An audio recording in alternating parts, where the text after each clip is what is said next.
Welcome back to 12 Days of Stocking Stuffers, my sewing series where I'm showing you handmade items to make this holiday season. Today we're making this cute little color block pouch. Let's do it. So 2 lining pieces at 6 by 8 inches. I have these that are 2.5 by 8 inches, and then I have 2 of these that are 4.5 by 8 inches. You're gonna need 2 pieces of batting big enough to quilt both sides, and then this is a 10-inch zipper, and then you'll also need some embroidery thread.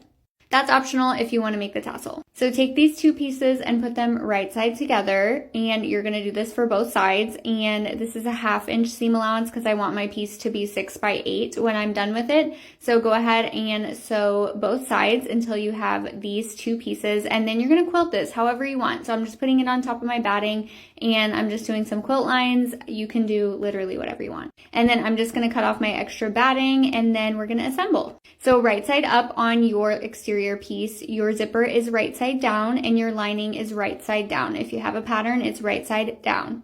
Go ahead and swap it out for your zipper foot. Every machine comes with a zipper foot, so go ahead and swap it out, and then you're just going to sew along your zipper. The next piece, right side up, you're going to put your piece that you just sewed right side down and your lining right side down. And then sew the zipper on that side. You should have a piece that looks like this, and then we're just going to top stitch around the zipper so that the lining doesn't get stuck in the zipper when you open it up. So I'm just doing that on both sides, and it'll look like this.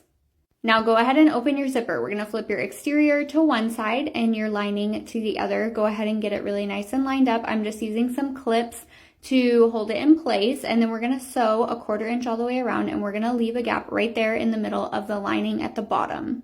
This is so we can turn it right side out. Please make sure you open your zipper or you will not be able to get the whole thing right side out. Take your time. Then we're going to clip off the extra zipper and the corners, and we're going to flip it right side out. Get everything nice and poked out, and then we're just going to close up that opening in the lining. I just sew all the way down that side. Your pouch is done. You could totally stop here. I'm making a tassel. I followed Notch's Sewing on YouTube on how to make this tassel, so definitely check that out. But this is all done. I think it's super cute. Let me know if you try it.